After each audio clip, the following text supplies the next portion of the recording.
నమస్తే, నేను గంగోత్రి. తెలుగు రాష్ట్రాల రాజకీయాలను క్షణక్షణం విశ్లేషిస్తూ అధికార ప్రతిపక్ష పార్టీల వ్యూహాలకు అద్దం పట్టే ప్రత్యేక కార్యక్రమం పార్టీ హెడ్ క్వార్టర్స్ కు స్వాగతం. రాజకీయ నాయకుల కేంద్ర బిందువు, పార్టీల అసలు పవర్ హబ్ అదే పార్టీ హెడ్ క్వార్టర్స్. అక్కడే వ్యూహాలు రూపుదిద్దుకుంటాయి, అక్కడే రాజకీయ సమీకరణాలు మారుతాయి, అక్కడే రాబోయే రాజకీయాలకు బ్లూ ప్రింట్ సిద్ధమవుతుంది. ఏ పార్టీలో ఏం జరుగుతుంది, ఎవరి టార్గెట్ ఎవరు, ఎక్కడ అసంతృప్తి, ఎక్కడ ఆపరేషన్ ఆకర్ష్, ఎవరి వ్యూహం వెనుక ఎలాంటి రాజకీయ లెక్కలు ఉన్నాయి, ఇలాంటి అన్ని కీలక పరిణామాలను పార్టీల అంతర్గత సమాచారం నుంచి తెర వెనుక రాజకీయాల వరకు వేగంగా విశ్లేషణాత్మకంగా మీ ముందుకు తీసుకువస్తుంది రాజ్ న్యూస్. నేతల అడుగులు, అధిష్టానాల ఆలోచనలు, కూటముల కదలికలు, రాజకీయాల్లో మారుతున్న సమీకరణాలపై పూర్తి విశ్లేషణతో పార్టీ హెడ్ క్వార్టర్స్ చూద్దాం. ఇక ఆంధ్రప్రదేశ్ రాజధాని ప్రాంత రాజకీయాలు మరోసారి వేడెక్కుతున్నాయి. రాజధాని రైతుల సమస్యలపై పోరాటాన్ని మరింత ఉధృతం చేయాలని వైసీపీ నిర్ణయించింది.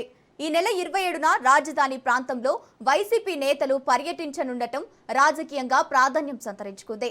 ఇటీవలే వైసీపీ అధినేత వైఎస్ జగన్మోహన్ రెడ్డితో సమావేశమైన కొందరు రాజధాని రైతులు ప్రభుత్వం బలవంతంగా భూములు తీసుకుంటోందని తమ ఆందోళనను వ్యక్తం చేశారు. ల్యాండ్ పూలింగ్ కింద భూములు ఇచ్చే పరిస్థితి లేదని రైతులు తమ అభిప్రాయాన్ని వెల్లడించారు. ఈ నేపథ్యంలో రాజధాని ప్రాంత రైతుల సమస్యలపై ప్రత్యేక దృష్టి పెట్టిన జగన్ సీనియర్ నేతలతో కలిసి సిఆర్డీఏ రైతు పరిరక్షణ కమిటీని ఏర్పాటు చేశారు. ఈ కమిటీ ఈ నెల 27న రాజధాని ప్రాంతంలో పర్యటించి రైతులతో సమావేశమై వారి అభిప్రాయాలు, సమస్యలను తెలుసుకోనుంది. రాజధాని అభివృద్ధి, భూసేకరణ, రైతుల హక్కులు ఇప్పుడు మరోసారి ఏపీ రాజకీయాల్లో కీలక చర్చగా మారనున్నాయి. ఇక ఇదే అంశానికి సంబంధించి పూర్తి వివరాలు మా ప్రతినిధి రమేష్ లైవ్ ద్వారా అందిస్తారు. రమేష్. గంగోత్రి, వైఎస్ఆర్ కాంగ్రెస్ పార్టీ ఆధ్వర్యంలో అమరావతి ప్రాంతంలో రైతులకు జరుగుతున్నటువంటి అన్యాయం పైన పోరాటానికి సిద్ధమైంది. గతంలోనే రాజధాని ప్రాంతానికి సంబంధించి కొంతమంది రైతులు వైసీపీ అధినేత జగన్మోహన్ రెడ్డితో సమావేశమయ్యారు. ఈ సమావేశం సందర్భంగా కూటమి ప్రభుత్వం అధికారంలోకి వచ్చిన తర్వాత రాజధాని పేరుతో తమకు చేస్తున్నటువంటి అన్యాయాన్ని జగన్మోహన్ రెడ్డి దృష్టికి తీసుకురావడం జరిగింది. అదే సందర్భంలో జగన్మోహన్ రెడ్డి కూడా రైతుల పక్షాన పోరాటం చేయడానికి వైఎస్ఆర్ కాంగ్రెస్ పార్టీ సిద్ధంగా ఉంది. మీకు ఎలాంటి సమస్య వచ్చినా కానీ మీకు పార్టీ అండగా ఉంటుందంటే వారికి ఒక స్పష్టమైనటువంటి హామీని కూడా ఇచ్చారు. అంతేకాకుండా పార్టీకి సంబంధించినటువంటి సీనియర్ నేతలతో ఒక కమిటీని కూడా ఏర్పాటు చేయడం జరిగింది. సిఆర్డీఏ రైతు పరిరక్షణ కమిటీ పేరుతో ఒక కమిటీని ఏర్పాటు చేశారు. ఈ కమిటీలో పార్టీ సీనియర్ నేతలు కూడా ఉన్నటువంటి పరిస్థితి ఉంది. అంతేకాకుండా రైతులు ఏదైతే రాజధాని ప్రాంతంలో భూములు ప్రభుత్వానికి ఇచ్చేందుకు సంసిద్ధంగా లేరో వారు ప్రభుత్వానికి వ్యతిరేకంగా న్యాయ పోరాటం చేస్తూ ఉన్నారు. ఈ న్యాయ పోరాటంలో వారికి సహకరించేందుకు పార్టీ తరఫున ఒక లీగల్ కమిటీని కూడా జగన్ గతంలోనే ఏర్పాటు చేసినటువంటి పరిస్థితి ఉంది. ఇక రాజధాని ప్రాంతంలో రైతులకు జరుగుతున్నటువంటి అన్యాయాలకు సంబంధించి ఇప్పటికే వైఎస్ఆర్ కాంగ్రెస్ పార్టీ నేతలు పలుసార్లు చర్చించినటువంటి పరిస్థితి కూడా ఉంది. ఈ నేపథ్యంలోనే ఈ నెల 27వ తేదీన స్వయంగా రాజధాని ప్రాంతంలో పర్యటించడంతో పాటు వారి సమస్యలు ఏంటి అనే విషయాలను అడిగి తెలుసుకోవాలని వైఎస్ఆర్ కాంగ్రెస్ పార్టీ నేతలు నిర్ణయించారు. ఈ నెల 27వ తేదీన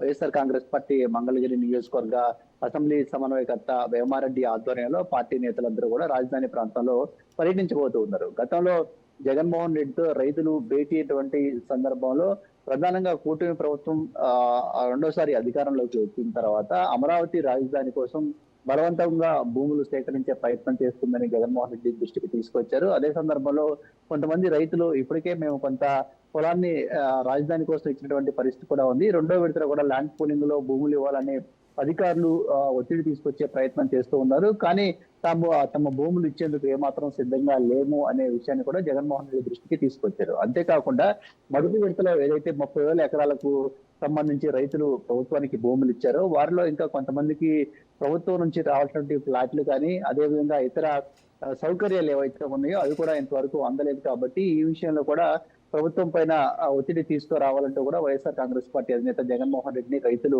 కోరినటువంటి పరిస్థితి కూడా ఉంది. ఈ నేపథ్యంలోనే వారికి మద్దతుగా స్వయంగా వారి సమస్యలు తెలుసుకునేందుకు వైఎస్ఆర్ కాంగ్రెస్ పార్టీ నేతలు కూటమి ప్రభుత్వం అధికారంలోకి వచ్చిన తర్వాత మొదటిసారి రాజధాని ప్రాంతంలో పర్యటించబోతున్నారు. ఇక ఈ రాజధాని పర్యటన ఏ విధంగా ఉండబోతుంది అనేది కూడా కొంత ఆసక్తిగా మారింది. ఎందుకంటే వైఎస్ఆర్ కాంగ్రెస్ పార్టీ అధికారంలో ఉన్నటువంటి సమయంలో 3 రాజధానుల అంశాన్ని తెరపైకి తీసుకొచ్చింది. అందులో భాగంగా అమరావతిని కేవలం పరిపాలన అంటే శాసన రాజధానిగా మాత్రమే ఉంచుతామని చెప్పినటువంటి పరిస్థితి ఉంది. దీనికి వ్యతిరేకంగా గతంలో రాజధాని ప్రాంతానికి సంబంధించిన రైతులు పెద్ద ఎత్తున ఉద్యమం చేశారు. వైఎస్ఆర్ కాంగ్రెస్ పార్టీకి వ్యతిరేకంగా ఉద్యమం చేయడంతో పాటు నాటి ప్రభుత్వానికి వ్యతిరేకంగా ఎన్నో పోరాటాలు చేశారు. ఒకవైపు ప్రత్యక్ష పోరాటాలు చేశారు, మరోవైపు న్యాయ పోరాటాలు కూడా చేసినటువంటి పరిస్థితి కూడా ఉంది. దీంతో వైఎస్ఆర్ కాంగ్రెస్ పార్టీ రాజధానికి వ్యతిరేకమనే ఒక ముద్రను బలంగా ప్రతిపక్షాలు కూడా వేసినటువంటి పరిస్థితి ఉంది. ఇదే అంశాన్ని ప్రజల్లోకి విస్తృతంగా తీసుకొని కూడా వెళ్ళాయి. అయితే మళ్ళీ కూటమి ప్రభుత్వం అధికారంలోకి వచ్చిన తర్వాత అదే రాజధాని ప్రాంతానికి సంబంధించిన రైతులు జగన్మోహన్ రెడ్డిని కలవటం, వారి సమస్యలు విన్నవించడం, తమ తరపున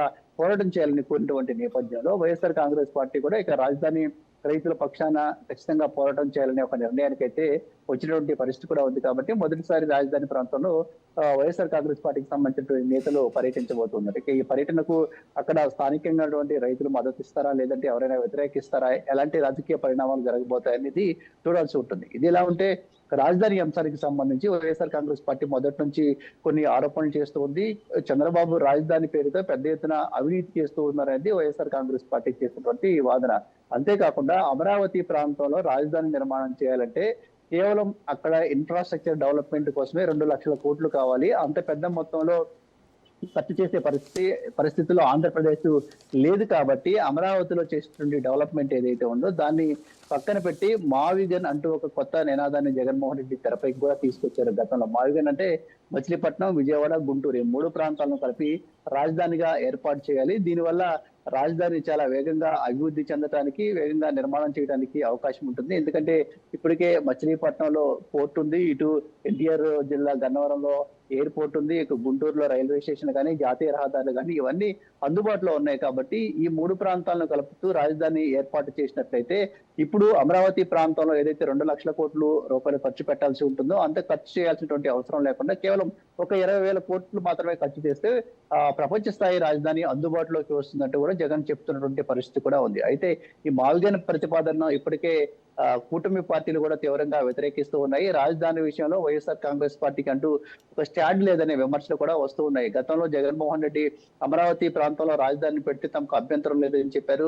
ఆ తర్వాత అధికారంలోకి వచ్చిన తర్వాత 3 రాజధానులు అనే విషయాన్ని తీసుకొచ్చారు. ఇప్పుడు మళ్ళీ మావిగన్ అంటూ ఒక కొత్త నినాదాన్ని తీసుకొచ్చారు. అంటే అమరావతి నిర్మాణం అనేది జగన్మోహన్ రెడ్డికి ఇష్టం లేదు, అమరావతిని వైఎస్ఆర్ కాంగ్రెస్ పార్టీ మొదటి నుంచి వ్యతిరేకిస్తుంది, ఇప్పుడు కూడా అదే విధానాన్ని జగన్ అవలంబిస్తూ ఉన్నారంటూ అటు అధికార పార్టీకి సంబంధించి విమర్శలు కూడా వస్తూ ఉన్నాయి. ఈ విమర్శలు పక్కన పెడితే ఇప్పుడు రాజధాని ప్రాంత రైతులే స్వయంగా వచ్చి రాజధాని ప్రాంతంలో తమకు ప్రభుత్వం నుంచి ఎదురైనటువంటి ఇబ్బందులు ఏవైతే ఉన్నాయో వాటి తరపున పోరాటం చేయాలని జగన్మోహన్ రెడ్డిని కోరటం కూడా కొంత రాష్ట్ర రాజకీయాల్లో ఆసక్తికర పరిణామంగా చెప్పుకోవచ్చు. ఎందుకంటే గతంలో చాలా మంది రైతులు జగన్ తీసుకున్నటువంటి 3 రాజధానుల నిర్మాణాన్ని తీవ్రంగా వ్యతిరేకించారు. అమరావతిని ఏకైక రాజధానిగా కొనసాగించాలంటూ కోరినటువంటి పరిస్థితి ఉంది. అందులో భాగంగానే జగన్ కి వ్యతిరేకంగా పెద్ద ఎత్తున పోరాటాలు చేశారు, ఆందోళన కూడా చేసినటువంటి పరిస్థితి. కానీ ఇప్పుడు కూటమి ప్రభుత్వం అధికారంలోకి వచ్చిన తర్వాత అదే రైతులు మళ్ళీ జగన్ దగ్గరికి వచ్చి తమ సమస్యలు కొంతమంది చెప్పుకోవడం, అంతేకాకుండా తమ తరపున పోరాటం చేయాలని కోరటం కూడా ప్రస్తుతం ఆసక్తిగా మారినటువంటి నేపథ్యంలో ఇటు ఈ నెల 27వ తేదీన వైఎస్ఆర్ కాంగ్రెస్ పార్టీ నుంచి ఈ సిఆర్డిఏ రైతు పరిరక్షణ కమిటీ ఏదైతే అమరావతి ప్రాంతంలో పర్యటించబోతుందో దీనిపైన కూడా సర్వత్రా ఆసక్తి అయితే నెలకొని ఉంది. మొత్తంగా చూస్తే మాత్రం వైఎస్ఆర్ కాంగ్రెస్ పార్టీ ఇప్పటికే అనేక ప్రజా సమస్యల పైన పోరాటాలు చేస్తూ ఉంది. అందులో భాగంగా అమరావతి విషయాన్ని కూడా ప్రధాన ఎజెండాగా తీసుకుంటుంది. అక్కడ రైతులు ఎవరైతే ఇబ్బందులు పడుతూ ఉన్నారో కూటమి ప్రభుత్వం వల్ల వారి తరపున పోరాటం చేయడానికి అయితే నిర్ణయించుకున్నటువంటి పరిస్థితి ఉంది. Gangotri. Okay, thank you Ramesh.